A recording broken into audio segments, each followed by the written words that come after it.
Hi, welcome to the Creative Voice Archive. This is where I sit down with fellow artists to find out who is behind the work, why they create, what they create. I hope you enjoy. Let me introduce you to Maria Deane, an artist, a poet, and also an author, whose mixed media practice explores healing, silence, and transformation. Working across image and word, her work creates space where grief, intuition, and inner wisdom can be gently witnessed and reimagined. Hi, Marie. My first question to you is, and by the way, thank you for taking the time. To begin, could you just tell me a little about of who you are and your work and what you're offering to the world right now? Wow, what a question. Who am I? I guess I'm my art, my healing, my work, everything is me. And earlier on in my art it was working through process, working through different situations in my life that came up for me, healing and working through that. And then it became channeling. So my art would always happen with I wouldn't know what's going on the canvas, and then it would happen, and then I would do my work. Then halfway through, I would be like, "Oh, who told you could paint? Who told you could do that?"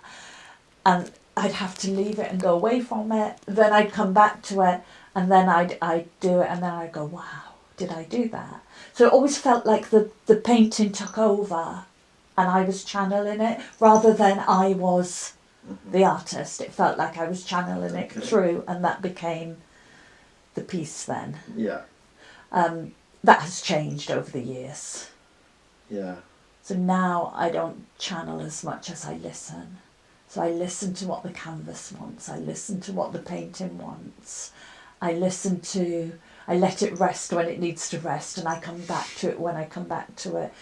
It tells me if it needs more, and it tells me when it's finished. So now my art has changed to me listening and working with what wants to appear, what wants to come. Yeah. So, with that, how do you know when it is finished? It tells me. How? Is it a feeling you get? I intuitively know. I know. Like, for example, one of them that I've just been doing, I thought was finished. So I left it aside and left it for a long time. And then suddenly it says, I need more. And I look at it and I think, it does need more. And so I take it up and I start again. So a work could take years, effectively, then, to be finished. It could do. I'm very prolific, though, so I don't take years. So but have you ever sold one thinking, damn, it's not finished, No. I know when it's finished. Yeah. And I guess when it's finished, it's ready to go. It's ready to go. So I had a stage early on in my career when I had loads of paintings, too many. I didn't have anywhere for them before I ever started selling properly. Nowhere for them, and intuitively, I work with spirit. I'm a medium. I work with energy. I do lots of different things. So intuitively, spirit was saying to me, "You've no room. You need to sell them," and I'm thinking, well, where, how, what? So I say, okay, if I need to sell them, then get me the people. They were sold within a weekend. Wow. One weekend. Wow. And people came and they were like, wow. And they were big, massive paintings. They weren't little ones. How did you feel when they started? It was like, oh my goodness. There's a connection. Yeah. People bought them. They were all gone within a weekend. Wow, that must have been such a thrill. It was. Not obviously financially it's great, but no, it's just to know that people can relate to the works to such a level. They've gone. And do you feel you like went, oh, maybe I should have had. No, I didn't. No, because No. I trusted that that's what the universe was telling me. That's what needed to happen. I trusted that that would happen, and I knew my art would change, and it did change. Yeah. So what I was doing then, and to what I was doing after that changed. And Spirit have done that with me again. So I used to have a studio just outside here, and I used to do my work in that. They told me to stop doing my art. They told me not to have my studio. Make it into something else. Concentrate on your healing. Concentrate on doing your other things. And then I'm like, no, I don't want to. I really don't want to. But I listened, and I did. And then the books came. Wow. So we're going to touch on your books a bit later on in the conversation. When did you first become aware that you were sensitive to energy, intuition, and your inner worlds? Wow. As a child. So as a child. That is it is kind of an artist cliche though. That, Yeah, isn't it? When I was 4, I could hold a No, pencil. it's not to do with that. As a child, I was brought up in a atmosphere that wasn't healthy, let's say. And I was very sensitive as a child. I was the one with all the feelings. I was the one, I guess I would say I was the feelings of the family. And I needed support and help to get me through that. And I had support and help to get me through that, but it wasn't the support and help like you see visions. It was more, there was a guide, or I used to write little letters to God and things like that. So there was something greater than me, and not the God that I was brought up with, because I was brought up Irish Catholic, not that one. There was something higher than me that helped me through it. And drawing on my poetry became a way of escape. I used to tell stories. My sisters still remember stories I would tell them. Mm-hmm. So I would tell fairy tales, I would make up stories. There would be things that would help us get through what we needed to get through. And that's how I was. So it's hard to separate my art, my storytelling, my energy, my intuitive work. It all seems like one. So they all feed into each other. Yeah. So where you, like before you were saying about your work being your 1 minute is your paintings that you're creating, which are amazing, by the way. Thank you. And then you were transferred. Then you go, oh, I got to shelve that. But effectively, the creative process is still there. Yeah. Because you're just putting that energy into something else, whether it's your writing, your poetry, or anything else that you do. So it's still the aura is creativity, effectively. Yeah, and it's just different mediums. It's just using different mediums for it. Yeah, so where most people would see like music or something like that, it's separated. There's an internal channel really of the creative thought. Yeah. It's trusting. Yeah. It's listening. It's trusting that there's something greater than me that's helping me through this, and I will change with it. Mm-hmm. And I do change with it. So it's having that trust that, because I've done it for so long, I have that trust that whatever I'm asked to do, I'm able to do it. And I know change comes after that, and I grow. So amazing. I grow through it. Amazing. And now I'm back at my art again. But now I'm in a studio rather than at home, which makes sense because I was doing my spiritual work here, living, doing everything, and my art had to be separated a little bit. So when you walk into that space, do you just go in with a focus straight away? Complete focus. When I go there, when I get a chance to go there, I'll spend a full day there, and I'll sit and I'll do my work for that day. I won't even stop for lunch. I'll have a bite of a sandwich while I'm doing it. Drink a paint more. and I do. I have paint on my hands, paint on I'll put the brush in my mouth, all sorts of things. But it's my space. And I love it. I absolutely love it. It's my most favourite place in the world. And I'm away from all of this. Not that this is bad, because this is good. Yeah. But I'm away from everybody and everything. And I'm just with the painting. Oh, brilliant. Yeah.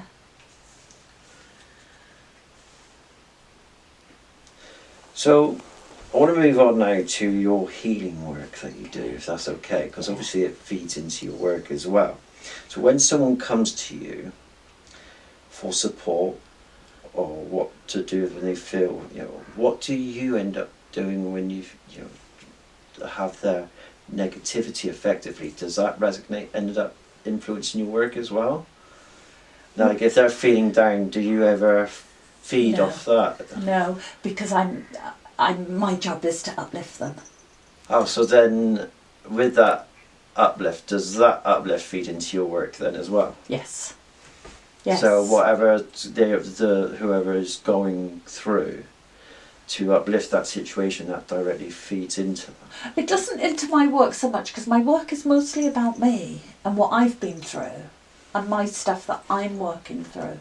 But because I've worked through a lot of my stuff and I've had lots of healing and I've been trained, I'm able to be there for somebody else. So the healing work is more, so I'm a Reiki master teacher, I'm a qualified hypnotherapist, I am studying psychotherapy at the moment, and I'm getting all the training that I need.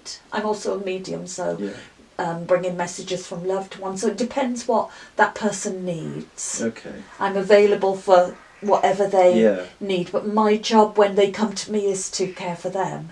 My stuff doesn't come into it. I have to, and I do. I'm quite good at putting me behind and listening to, I guess, listening the same as I do with my paintings. Yeah. It's listening to what that person. That's what I think. Is it if you're listening to paintings, or you're listening to people, so again, you're uplifting paintings. Effectively, you're bringing towards them. So it's the reverse of what someone would normally think it would reflect into the work. Yeah. Because people say to me, people who've bought my paintings, I might meet them, say I'm walking down Bristol Road, I might just meet them and they'll say, oh my God, I still look at your painting. They might have had it for years. And every time I see something different in it, or I walk down the stairs and I see it and I just smile. So it brings that energy to them. Yeah. So they feel that energy and that's what they feel. That's something different, isn't it? That's your... just thinking about that, that's something, the energy is reversed. That's just amazing. I'm just going to sit there. That's something to think about, isn't it? Yeah. Yeah. Well, it's uplifting, it's changing. My whole life is about changing trauma into something beautiful. It's about creating someone's fear into light, dark into light. Yeah. And silence into being heard and being able to share your story and tell your story. Yeah, that's probably why your work's so relatable. For the people, it's not it's a reflection of you, but not from the person. I'm just trying to wrap my brain around. So it's not from the person. It comes from the painting that uplifts them. Then you also uplift. So it's just you. Yeah, that's when you said, tell me about you. I am my paintings. Yeah. And that's something Spirit said to me. You are your paintings. So the work I do is no different than my painting, except for I can escape within my paintings and connect with the paintings like I do with my clients. Yeah. I have the same connection with the canvas. It's amazing.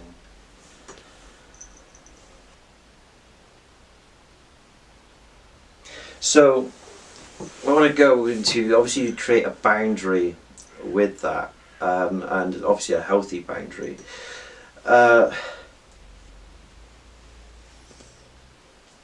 What does a healthy boundary look like in a spiritual or healing body work? Okay, integrity. working with integrity, getting the training so that you know what you're doing, and so you know how to help people rather than cause them more trauma, more problems. Working with integrity in everything. Okay. Yeah. Yeah. Most people would say I do. Yeah. Yeah. That's good. So, brushing on that, I don't know.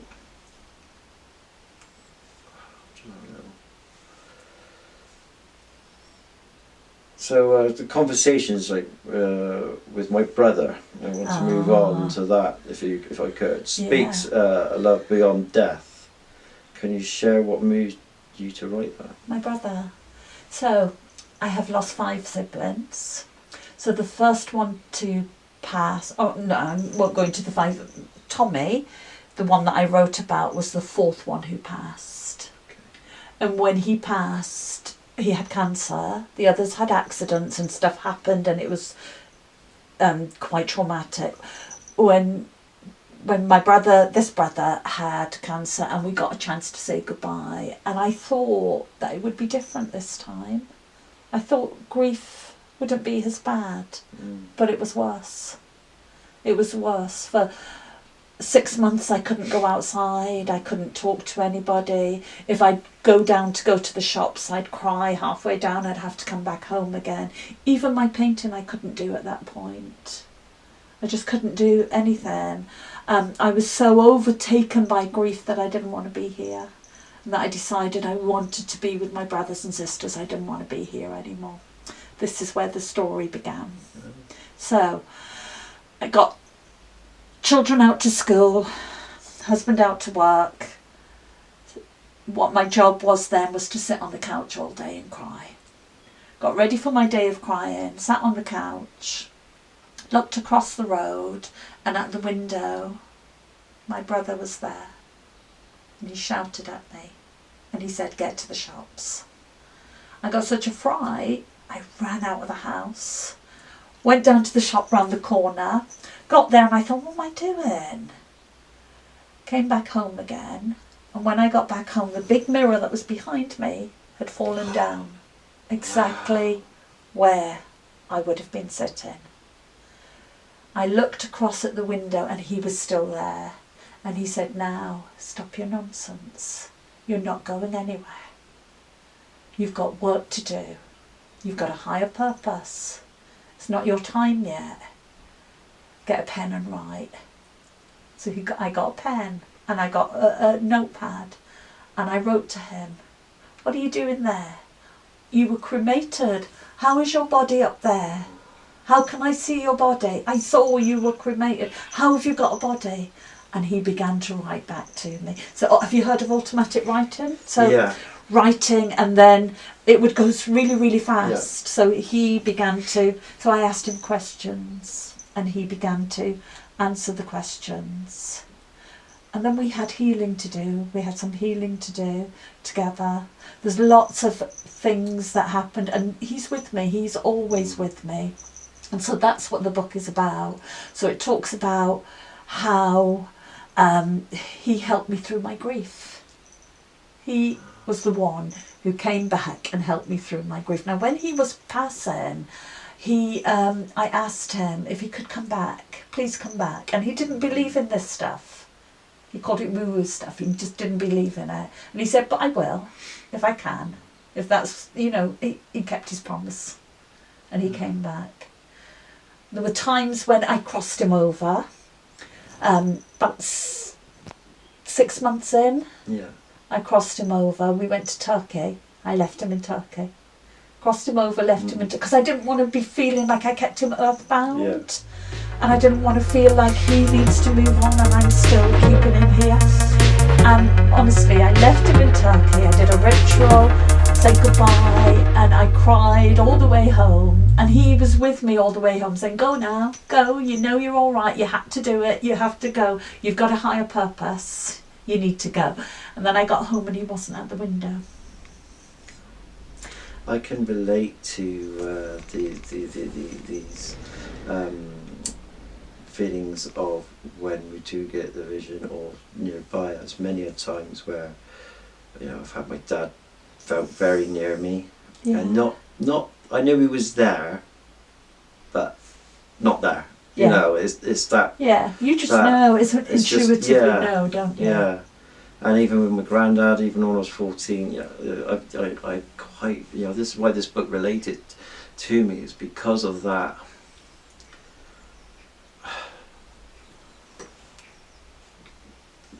That feeling of presence, I think, it's energy, it's presence. Yeah, yeah. Just, So, I left him in Turkey. Yeah. 2 days later, he was back at the window. And I said to him, "What are you doing there? I've crossed you over. What are you doing at the window?" And he said, "Part of my life purpose was to help you achieve your life purpose. And I haven't done that. So I'm here until you achieve your life purpose." And so he works with me and he's here with me, and that's what he does. And so he's not left me. Because I had another point before that when my younger brother died, where I was keeping him earthbound. That was years before that. And I had to do a ritual to let him go.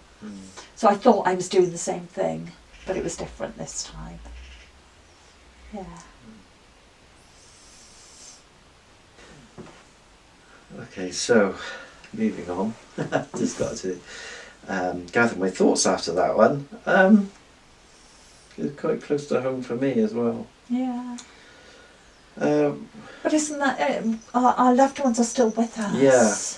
And if you do tune into it, you can actually feel them around you. When I'm doing my mediumship, people feel their loved ones with them. Yeah. Well, I believe I'm a big lover of legacy. You see, as in through the teachings of the ones that have left us. Yeah. And they stay with us.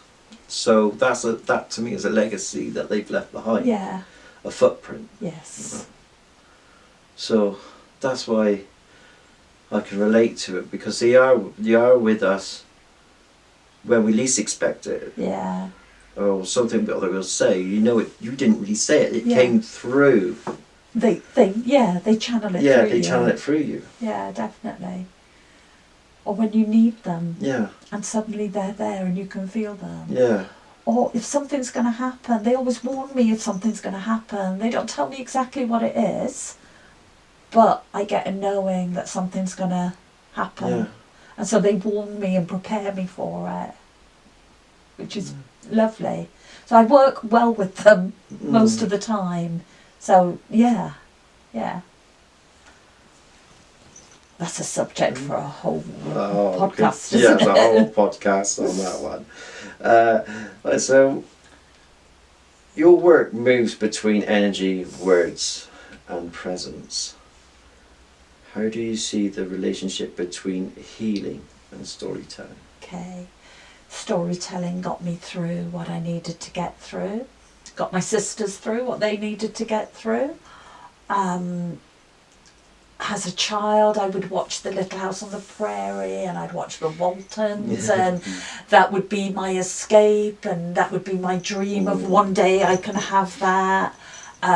Stories, we've all got stories.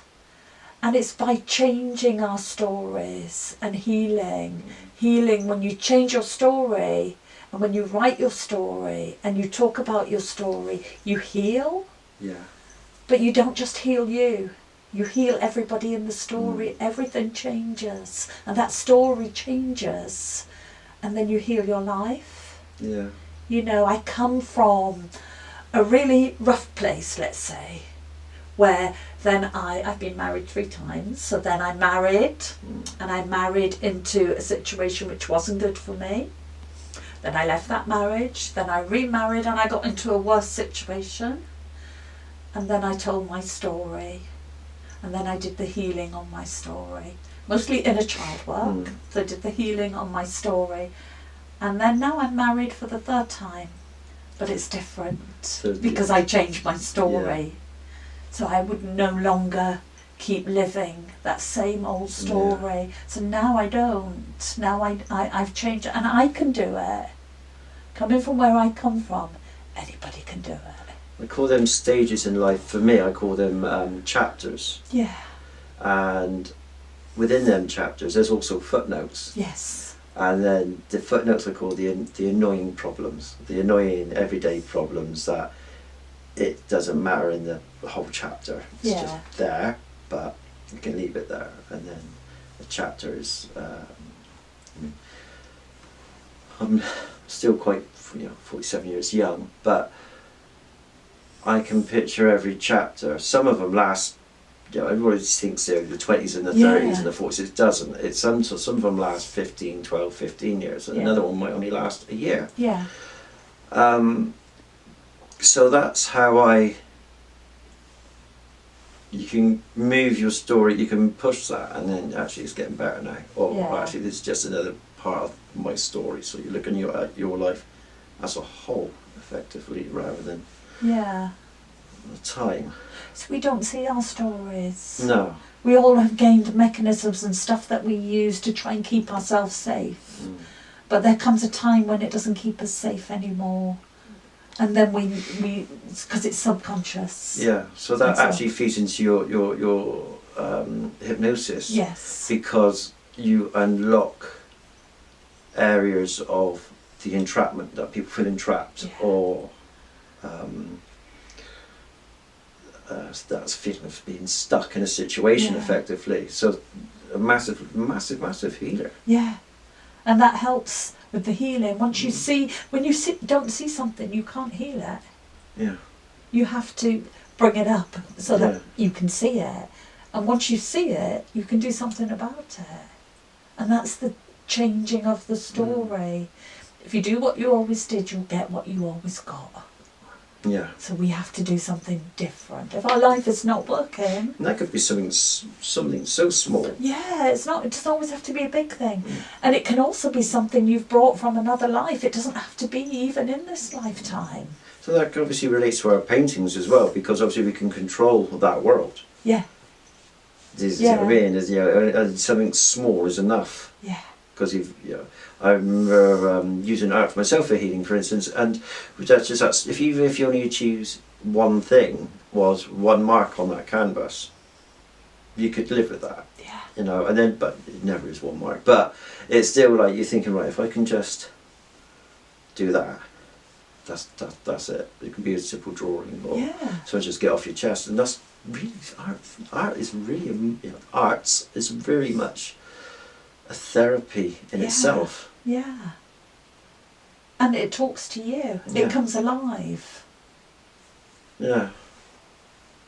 And again, when people view it and you get that feedback again, that actually enriches you as a therapist. It's underlying therapy effectively, because it's relatable. Yeah.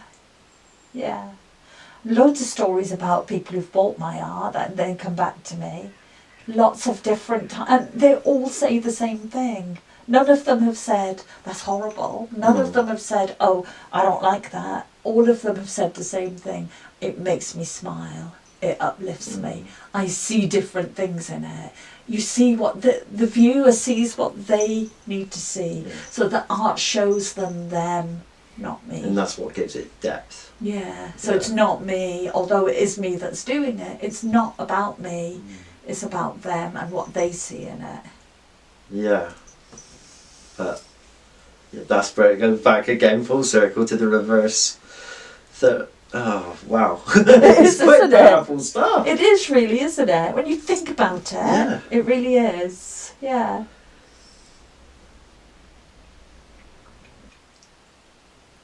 At this point in your life, then, what feels alive or unresolved in your work? Okay.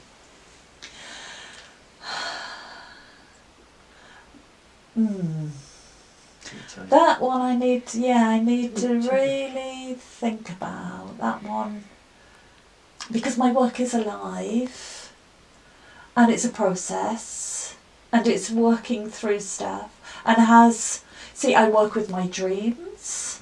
I work with my writing, I work with my art, I work with my mediumship, I work with my healing, and all of it is one whole. They're not little bits of different things, they're all one whole. I think what's unresolved, my wish has always been to bring my higher self, this is woo-woo stuff now, okay, bring my higher self into this lifetime, to actually be my higher self within this lifetime. And I'm getting there. I've had some really moments when my higher self is in charge, and that's amazing. What would that feel like? Okay. My higher self is somebody with wisdom, somebody who is confident, somebody who doesn't need all this stuff that we have in the world, somebody who's full of love, somebody who just to be with them, their presence brings healing. They don't even have to talk. They don't have to say anything. They're just there, and their presence brings that healing. And there's nothing more needed. And that is how I want to be. And it's always been there, right since a child. I can see her, and I know what she's like, and I can feel her. But to bring her, I don't want to wait till I'm gone to become. I want to do that on earth. I want to do that here and now, and that's what I'm working towards. So that's obviously not resolved. But I believe now that that is possible. I believe that's possible. And that's to bring something to our world that our world needs. Our career's been on this huge journey of knowledge that most people would love, most artists would love to have. So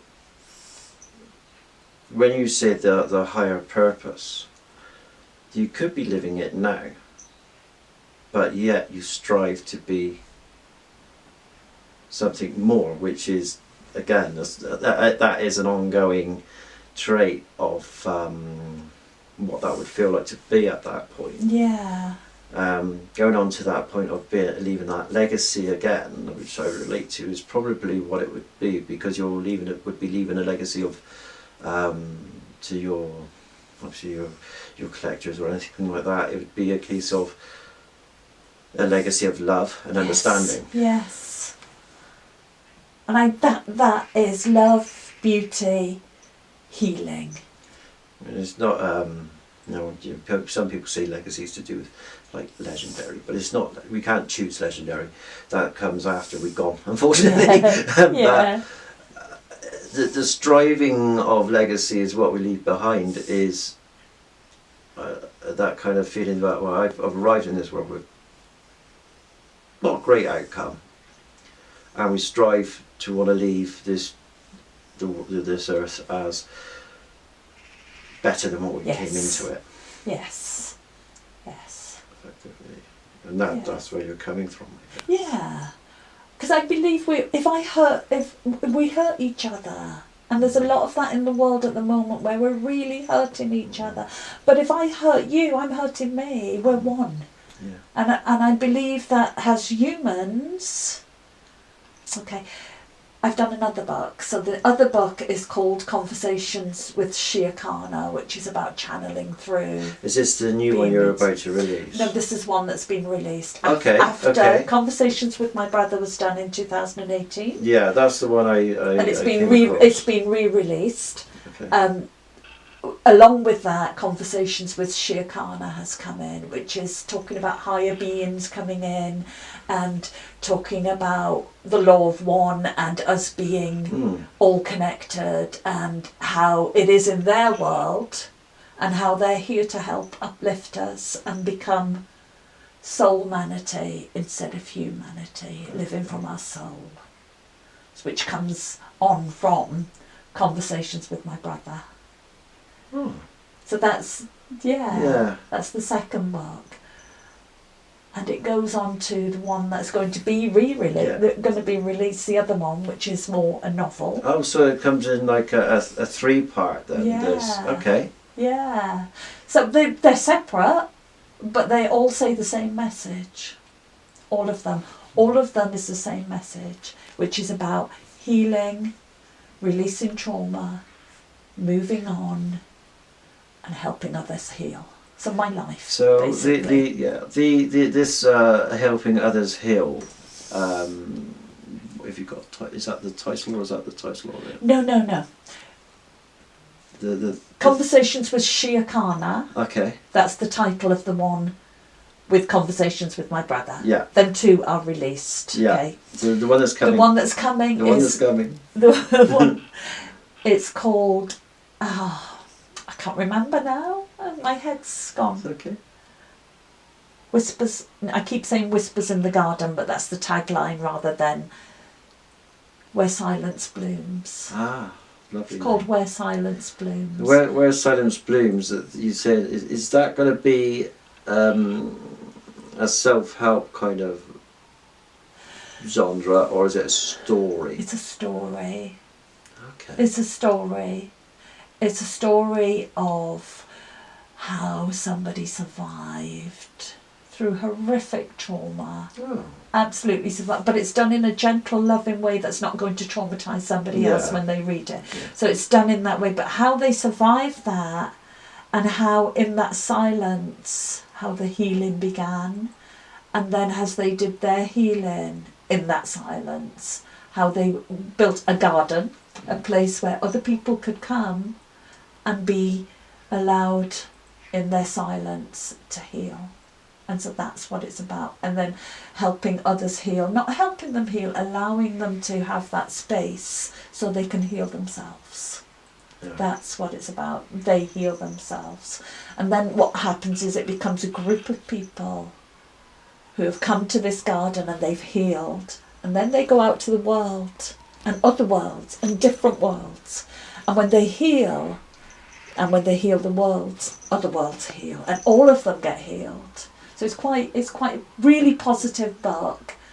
And it talks about all of it, but in a really positive way. So this is the story. So it's a story, it's a novel.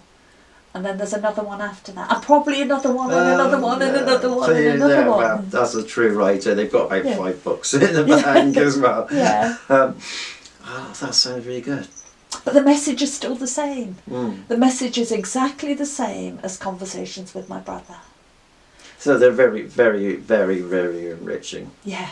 Mm. Yeah. Do you find reading them back? Yes, because I had to... Conversations with My Brother, I had to rewrite it. Okay. I didn't rewrite it, I had to re-release it because something happened with Amazon and I couldn't get into it anymore. But anyway, the publishers wanted me to re-release it so that they could republish it. And so I did that, and so it's now in a hardback. Before it was in a paperback, but now it's in a hardback as well. And rereading it, I had to reread it and rewrite it, copy it, because I hadn't got the manuscript. I hadn't got the original, because when I wrote it, it was on bits of paper all over the house. It wasn't just all, because it wasn't meant to be a book. It was just meant to be me talking to my brother. And so there were bits of paper all over, so I hadn't got a full, proper manuscript for it. And so when I did, I saw that it was the same. I saw it was the same message. And that was 2018, and I wasn't able to see the message as much then because I was in grief. So it's good few years later, I'm able to see what my brother was actually telling me. And what he was telling me was the same message about soul-manity, about healing, about loving, about bringing something into the world, about higher purpose. It was all in there. I was shocked because I thought it was just talking to my brother. And so they're all similar, but they're done in different ways. Yeah.